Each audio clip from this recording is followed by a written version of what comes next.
இறக்கிடுமா கொடி இறக்கிடும் நல்லது என்ன பாரு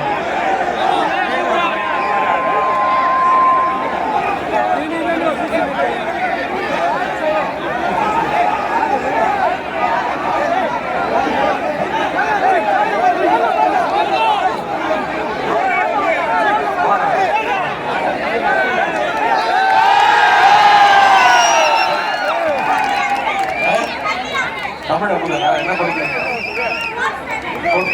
எதுக்கு மேல வந்தீங்க மேல பேசுவா என்ன பேசு உள்ள வந்துறீங்களா சுடாம நடிக்கிறியா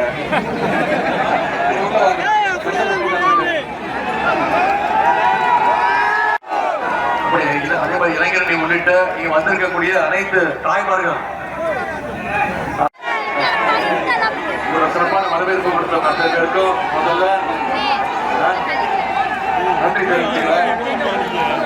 இன்னைக்கு கிட்டத்தட்ட கடந்த 16 நாட்களா கிட்டத்தட்ட 100 சட்டமன்ற தொகுதியில் போய் நம்முடைய மதச்சார்பற்ற முற்போக்கு கூட்டணி திமுக கூட்டணி தலைமையில நம்முடைய வெற்றி வேட்பாளர்களுக்கு உதயசூரிய சின்னத்திலையும் நம்முடைய கூட்டணி கட்சி சின்னங்களையும் பான சின்னத்திலையும் வாக்கு கேட்டு இன்னைக்கு கிட்டத்தட்ட 100 தொகுதி முடிச்சுட்டு இன்னைக்கு வெளியே கொடுத்துட்டு உங்களை எல்லாம் சந்திக்கிறதுக்கு நான் வந்திருக்கிறேன். ஏன் வந்திருக்கிறேன்? நம்முடைய தலைவர் அவர்கள் வந்திருக்கிறாங்க. போய் வெளியே கொடுத்துல நம்முடைய வெற்றி வேட்பாளர் அந்த சக்தி வேலுக்கு பான சின்னத்துல போய் வாக்கு சேகரிச்சுடுவா, அங்க இருக்கக்கூடிய பொதுமக்களை சந்திச்சிருவான்னு எல்லாம் நினைச்சிருக்காங்க. ஆனா இங்க வந்து பார்க்கும்போது உங்களுடைய உணர்ச்சி உங்களுடைய எழுச்சி எல்லாம் பார்க்கும்போது இங்க ஏற்கனவே நம்முடைய பானை சின்னத்துடைய வெற்றி விடுதலை சிறுத்தைகள் கட்சியுடைய வேட்பாளர் வெற்றி வேட்பாளர் நம்முடைய கூட்டணி வேட்பாளர் அந்த சக்திவேலுடைய வெற்றி உறுதியா நிச்சயம் வெற்றி பெற வச்சிருக்கீங்களா? மாவட்ட கழக செயலாளர் அதன் பக்கத்து அமைச்சர் அவர்களுக்கும் அதன் மூக்கை அவர்களுக்கும்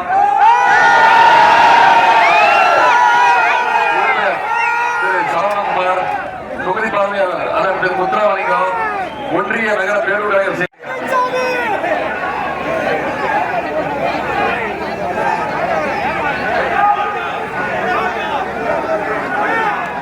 மாவட்டங்களுக்கு போயிட்டு இன்னைக்கு தேனி மாவட்டத்துக்கு உங்களை எல்லாம் சந்திக்க வந்திருக்கிறேன். உங்களுடைய எழுச்சியை பார்க்கும்போது இந்த தேனி மாவட்டத்துல அனைத்து தொகுதியிலையும் நம்முடைய திராவிட முன்னேற்ற கழகம் நம்முடைய கூட்டணி வெற்றி பெற போது உறுதியா தேனிக்கு எனக்கும் மிக நெருங்கிய தொடர்பு தெரியும். உங்களுக்கு 2018ஆம் ஆண்டு முதல்ல பொது வாழ்க்கைக்கு வந்தோன்னே இங்க கிராம சபை கூட்டம் நடந்துச்சு நம்முடைய அப்புறம் எதிர்கட்சி அப்புறம் நம்ம தலைவர் அவர்கள் எனக்கு தேனி மாவட்டத்துல தான் ஒரு கிராம சபை கூட்டத்துல பேசுறதுக்கு வந்தாங்க. அதனால என்னுடைய வாழ்நாள்ல மறக்க முடியாத மாவட்டம் இந்த தேனி மாவட்டம். தேனி மாவட்டத்துக்கு வந்து உங்களை சந்தித்தது எனக்கு கூடுதல் மகிழ்ச்சி. நம்முடைய வெற்றி வேட்பாளர் சக்திவேல் அவர்களை உங்க அத்தனை பேருக்கு தெரியும். பிசிக சார்பாக நம்முடைய கூட்டணி சார்பாக அவங்க போட்டியிடுறார். சக்திவேல் அவர்கள் கழக தலைவர் நம்முடைய முதலமைச்சருடைய அன்பையும் ஆதரவையும் நம்பிக்கையும் பெற்றவர். அதை விட முக்கியமா விடுதலை சிறுத்தைகள் கட்சியுடைய தலைவர் எழுச்சி தமிழர் அண்ணன் திருமா அவருடைய அன்பையும் நம்பிக்கையும் பெற்ற வெற்றி வேட்பாளர். அதை விட முக்கியமா உங்களுடைய அன்பையும் நம்பிக்கையும் பெற்றிருக்கக்கூடிய வெற்றி வேட்பாளர். ஒடுக்கப்பட்ட பிற்படுத்தப்பட்ட மக்களுக்காக என்னைக்கு ஓடோடி உழைக்கக்கூடியவர். ஏதோ தேர்தல் வந்துருச்சு அப்படிங்கிறதுக்காக உங்களை சந்திக்க வரல. தேர்தலுக்கு தேர்தல் மக்கள் சந்திக்கக்கூடியவங்க நம்முடைய வேட்பாளர் கிடையாது. முழு நேரமும் அரசியல், முழு நேரமும் மக்கள் பணி. நீங்க எந்த நேரத்தில் கூட்டாலும் உங்க வீட்டுக்கு தேடி வந்து உங்களுக்கு என்ன தேவை, உங்களுடைய பகுதிக்கு என்ன தேவைங்கிறத ஒவ்வொருத்தையும் தெரிஞ்சு அதை நிவர்த்தி செய்யக்கூடிய வேட்பாளர் தான் அந்த திரு சக்திவேல் அவர்கள். இவரை நீங்க வெற்றி பெற வச்சீங்கன்னா இந்த தொகுதியுடைய வளர்ச்சிக்கு முழு அடுத்த கட்டத்திற்கு அதனுடைய முழு உழைப்பையும் அந்த சக்திவேல் அவர்கள் நிச்சயம் கொடுப்பாங்க. ஆற்றல் மிகு சகோதரர் சக்திவேலுடைய வெற்றி இந்த முறை சட்டமன்றத்தில் அவருடைய குரல் எதிரொலிக்கணும்னா இங்க இருக்கக்கூடிய நீங்க அத்தனை பேரும் பாறை சின்னத்தில் வாக்களித்து அந்த சக்திவேல் அவர்களை மிகப்பெரிய வாக்கு வித்தியாசத்தை அனுப்புவீங்க. இந்த பெரிய குளத்துக்கு ஏற்கனவே நம்முடைய திமுக சட்டமன்ற உறுப்பினராக இருக்கார். இப்ப மீண்டும் ஒரு வாய்ப்பு கொடுங்க. மீண்டும் உதயசூரிய சின்னத்துக்கு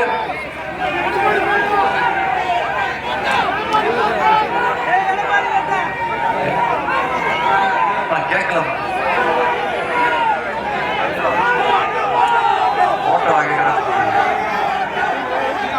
பல்வேறு திட்டங்களை இந்த பெரியகுளம் சட்டமன்ற தொகுதிக்கு நாம செஞ்சு கொடுத்துட்டோம். அந்த உரிமையில உங்களை கேட்க வந்திருக்கிறேன். ஒரு சில திட்டங்களை மட்டும் உங்களுக்கு நினைவுபடுத்த வருவேன். நீங்க கொச்சின் சாலையில 92 கோடி ரூபாய் மதிப்பீட்டுல ஒரு புதிய மேம்பாலம் கட்டி கொடுத்துருக்கோம். யார் கட்டி கொடுத்தது? நம்முடைய முதலமைச்சர், நம்முடைய திராவிட மாடல் அரசு. செங்கோல்பட்டி பேரூராட்சியில காற்றோடு பகுதியில 5 கோடி ரூபாய் மதிப்பீட்டுல மாம்பழக்கூழ் தொழிற்சாலை மற்றும் மாம்பழக்கூழ் சேமிப்பு கிடங்குகள். தென்கரை பேரூராட்சி மற்றும் பெரியகுளம் நகராட்சியில 13 கோடி ரூபாய் ஒதுக்கீடு செய்யப்பட்டு குடிநீர் வழங்குகின்ற திட்டம். மாவட்ட அரசு மருத்துவமனையில 8 கோடி ரூபாய் ஒதுக்கீடு செய்யப்பட்டு புதிய மருத்துவ வசதிகள். 1 கோடி ரூபாய் மதிப்பீட்டுல இன்னைக்கு புதிய பஸ் ஸ்டாண்ட் கட்டி கொடுத்திருக்கிறோம். லட்சுமிபுரத்துல கண்காணிப்பு மற்றும் விவசாயிகளுக்கான தகவல் மைய கட்டிடம். மஞ்சளாறு அணை சாலையில இன்னைக்கு 2 கோடி ரூபாய் செலவுல ஒரு புதிய மேம்பாலம். தொகுதியுடைய நகர்ப்புற மற்றும் கிராமப்புற பகுதிகளில் பல்வேறு உள்கட்டமைப்பு பணிகள் இதெல்லாம் செஞ்சு கொடுத்துட்டா மீண்டும் பெரிய குளத்துல மீண்டும் நமக்கு ஒரு வாய்ப்பு கொடுங்க.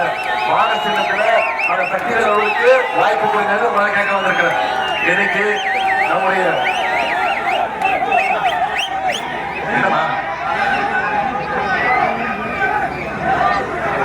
போட்டோ காட்டுமா?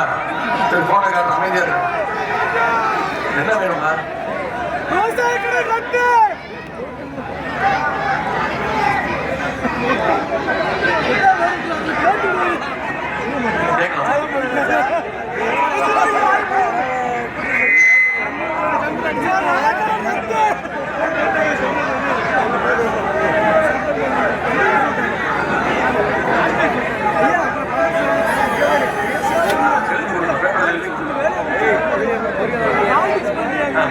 இன்னைக்கு இந்த பெரிய குளத்துக்கு பல்வேறு திட்டங்களை செஞ்சு கொடுத்துருக்கிறோம். அதே மாதிரி பேப்பர்ல எழுதிக்கலாமா? போட்டோ காட்டுமா? அதே மாதிரி நம்முடைய திராவிட மாடல் ஆட்சி அமைஞ்சு இந்த 5 வருஷத்துல பல்வேறு திட்டங்களை செஞ்சு கொடுத்துருக்கோம். ஆட்சி அமைஞ்சதுல நம்முடைய முதலமைச்சர் போட்ட முதல் கையெழுத்து மகளிருக்கு கட்டணமில்லா பேருந்து திட்டத்தை அறிமுகப்படுத்துறோம். செஞ்சு கொடுத்துருக்கோமா இல்லையா? மகளிர் ஒவ்வொருத்தரும் இன்னைக்கு மாசம் 900 வரைக்கும் சேமிச்சிருக்காங்க. எழுதி கொடுமா பேப்பர்ல.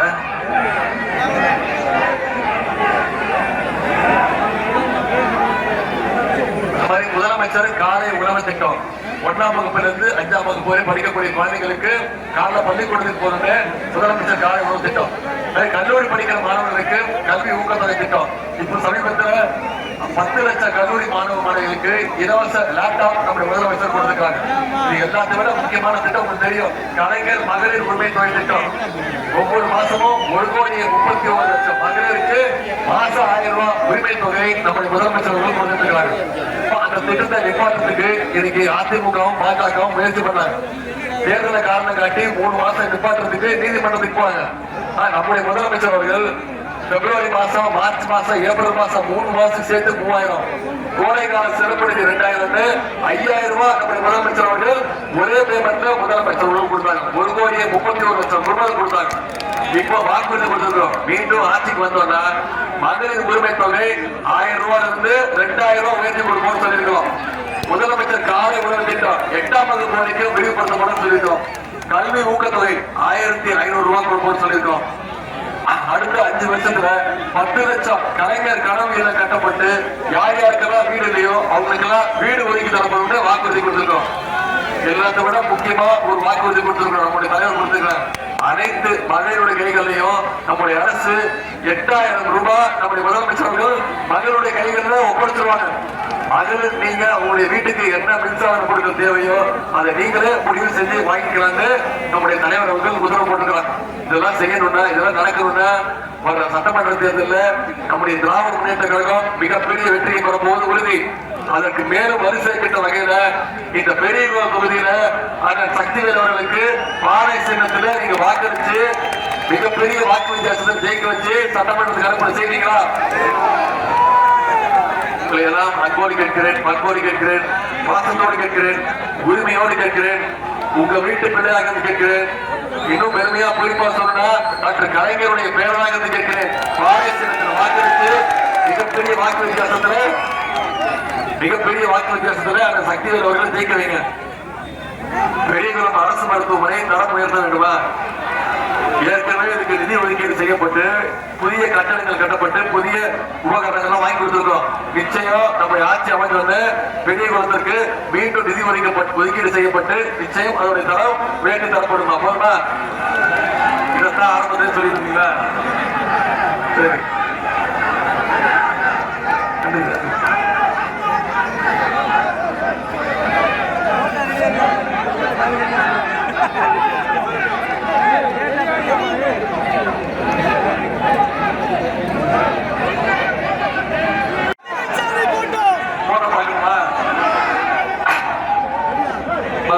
மீண்டும் நம்முடைய தலைவர் சொல்றது, இந்த தேர்தல் இந்த சட்டமன்ற தேர்தல் டெல்லி அணியா தமிழ்நாடு அணியா? டெல்லி அணி வர்சஸ் தமிழ்நாடு அணி தான் இந்த சட்டமன்ற தேர்தல். நம்முடைய உரிமைகள்லாம் ஒவ்வொன்றும் முடக்க பாக்குறாங்க, ஒவ்வொன்றையும் பறிக்க பாக்குறாங்க. இப்ப பாத்தீங்கன்னா இன்னைக்கு டீலிமிட்டேஷன் அப்படின்னு சொல்லி கொண்டு வராங்க. தொகுதி மறு வரையறை 39 எம்பிகள் இங்க இருக்கும்.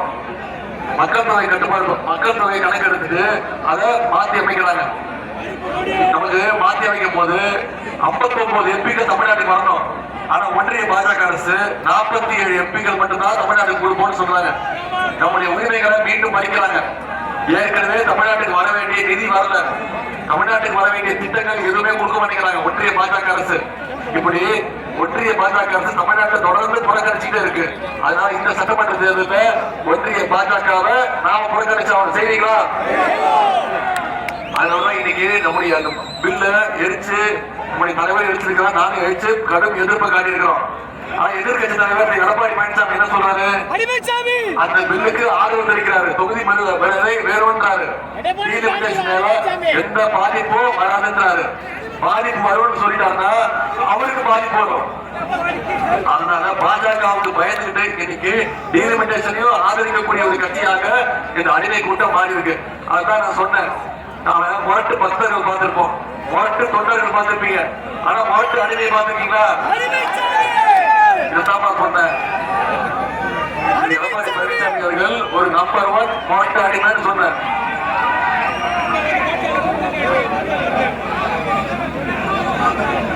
என்ன கொடுத்தீங்களா? பயிர் கொடுத்தீங்கல்ல, நீங்க தானே நான் பேச சொல்றேன். போன் நம்பர் உங்க அம்மா பேர் இருக்கு, அம்மா போன் நம்பர் இருக்கா? நான் வந்து பேச சொல்றேன், நான் பாத்துக்கிறேன். அதனாலதான்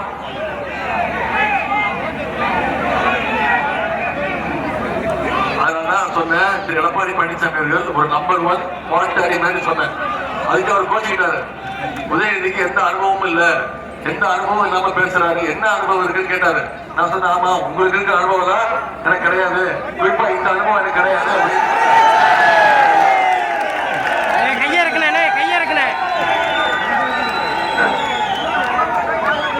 இந்த மனதுதான் ஆரம்பத்திலே கேள்விப்பட்டீங்களா?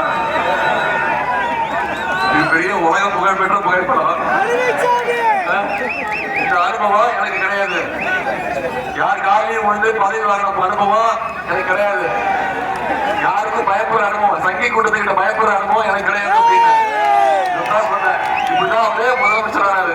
இவரை மீண்டும் இவர் நம்பர் 1 அடிமை, முரட்டு அடிமை. அதுதான் நான் சொன்னேன். இதை ஒவ்வொரு நாளும் மீண்டும் மீண்டும் நிரூபிச்சிருக்கக்கூடியவர் தான் திரு எடப்பாடி பழனிசாமி அவர்கள். ஏற்கனவே 10 தோல்வி கொடுத்துருக்கீங்க.